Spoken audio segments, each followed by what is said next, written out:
Chapter 5. Michael. Unwilling. Trigger warning for use of Bible quotes. For a minute, I stood there, my chest heaving with the effort my lungs were making to pull in air. I didn't know what to do, what to think, how to act. Susan was gone. My wife had actually left me. Wives didn't leave their husbands. They stayed and didn't walk away. I knew I needed to follow the one clue she left me, so I grabbed my keys from the table and headed back out the door, trying not to drive like a madman on my way to the parsonage. This wasn't like Susan. This had to be a way to get my attention. Maybe she was even staying at the parsonage with the Ellises until I came to pick her up and bring her home. As soon as that thought crossed my mind, I knew that had to be it. Definitely the most reasonable explanation. That was why she mentioned Father Ellis in her letter. I relaxed a little as I riddled this out. Susan would never leave me. She'd stay and we'd work this out, get her over her upset, and life would go back to normal. I didn't relax my foot on the accelerator, even knowing where my wife was, that she hadn't left me. Parking in the driveway, I ran up to the door and knocked. A few minutes later, Mrs. Ellis answered, her smile welcoming. "Mike," she said, "come in. It's good to see you. Is everything okay?" That wasn't the response I was expecting, and my manners flew out the window. "Is Susan here?" She looked confused. "No, Bob and I are just finishing up dinner. Would you like to join us?"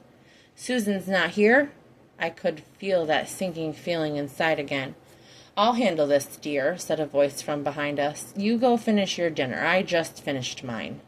Father Ellis waited for his wife to return to the kitchen, and he walked toward me, his hand gesturing toward a room off the living room.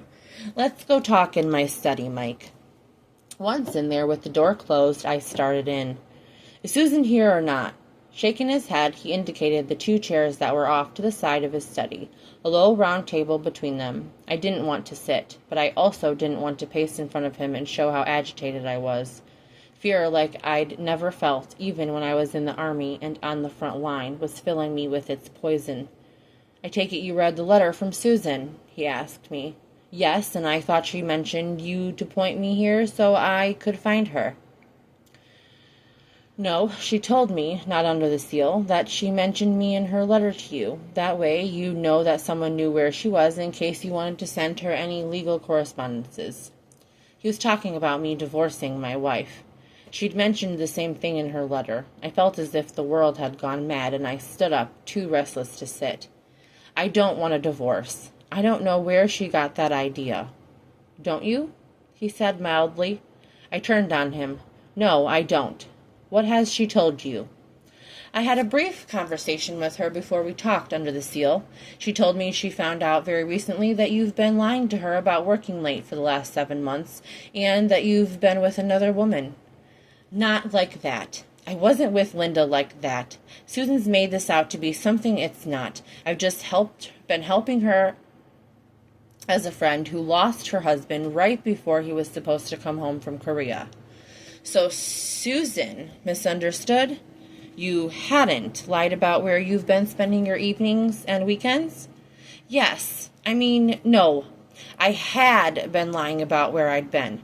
So she misunderstood nothing. "Lying lips are abomination to the Lord, but they that deal truly are his delight." Proverbs 12, verse 22. The thing about Father Ellis was that even when he was quoting scripture at you, he did it in such a mild voice that you never felt he was accusing you of anything, but he was merely pointing out some Bible verses to speak truth into you.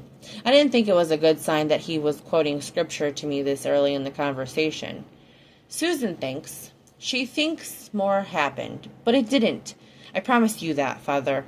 "What more did she think happened?" Even saying what I was about to say made me feel ill. "She thinks I committed adultery, but I didn't." "You didn't," he repeated as he picked up one of his pipes from his pipe rack and looked at it, then held it in his hand. "You never even thought about it?" "Only once, for a brief moment, I thought about it, but I didn't go through with it or act on it, and I moved Linda away from me. Susan didn't believe me, though. She thought I was lying about that, too. Ye have heard it was said by them of old time, Thou shalt not commit adultery. But I say unto you, that whosoever looketh on a woman to lust after her hath committed adultery with her already in his heart. That's straight from Matthew 5, verses 27 through 28. So you may not have committed the physical act, Mike, but you thought about it. You were tempted by this woman you were spending all of your time with. It was just the one time, Father, and it wasn't even for long before I realized I couldn't do that to Susan, even if she'd never find out. She'd never find out. Are you sure of that? Luke 8, verses 17 tells us, "For nothing is secret that shall not be made manifest, neither anything hide that shall not be known and come abroad." I was definitely in deep trouble if he was quoting this many Bible verses at me, one after the other, especially since they had all been true. Please, Father, tell me where she is. You know I can't do that, Mike, because Susan talked to me under the seal. If you want to write her a letter, I can mail it to her for you, but I cannot and will not tell you where she is. I'm not asking, Father. I'm demanding you tell me. She's my wife. You have no right to keep her from me. She belongs at home with me. I'm not keeping her from you. Talk about lying. I looked at him sharply, letting him see my displeasure. You are if you don't give me her address. Susan is keeping herself from you. I am merely a go-between if you wish to exchange letters. You can't agree with this. This isn't right, Father. How could you tell her it was okay to leave her husband? I offer opinions only when asked. You're a priest. You're supposed to have an opinion and tell women when they're wrong. That earned me an irritated look from him. Mike, why are you so upset? She's out there alone, with no money except maybe this week's allowance I left her this morning, but that's not going to last long. So money is your biggest concern where Susan's leaving you is concerned? Was it? No, but it seemed like an obvious one, and one that gave me hope that when I thought about it, when Suze ran out of money, she'd have to come home. She'd have no other choice. She'll come back once she's out of money, so maybe she just needs to feel like she's punishing me for a week, then she'll come back. And if she comes back in a week, then what? He asked me. Then we get back to our regular lives. Lives in which you spend time with another woman, and she sits at home waiting for you to remember you have a wife? If he wasn't a priest, I would have hit him for that. I could feel my hand curling into a fist and talked myself out of it at the last minute. I have never forgotten I have a wife. I practically spit at him. I wonder if Susan would say the same. His mildness to my anger was further enraging me. I just want my wife back. Can you explain why, Mike? You pretty much left Susan on her own for months while you lied to her about your whereabouts so you could spend time with another woman.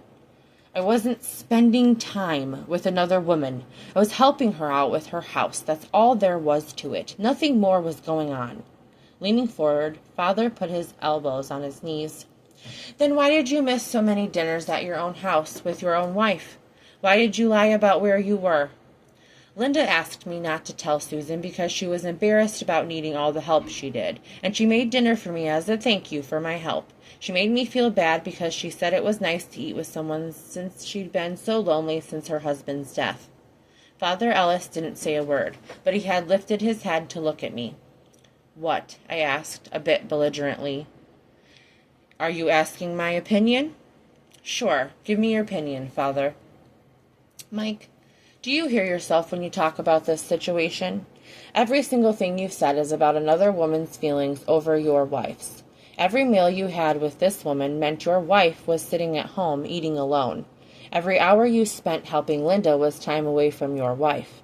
Every lie you told was putting another woman above your wife. It wasn't like that. My teeth were clenched so hard I was afraid one would break. Yes, Mike, it was exactly like that. And I suspect that Susan decided it was time to put herself first since her husband wouldn't. I told her I was going to stop helping Linda because she didn't like it, but she left without giving me a chance to show her that. Because she didn't like it. That's putting the onus for the problem on her. He stood, walked to the door, and opened it. That's it? We're done talking? Holding the line is admirable if you're in the Army, Mike, but holding the line the way you're doing now, refusing to see things from Susan's point of view, is less so. And until you're willing to examine your behavior for flaws, there's not much reason to continue our conversation.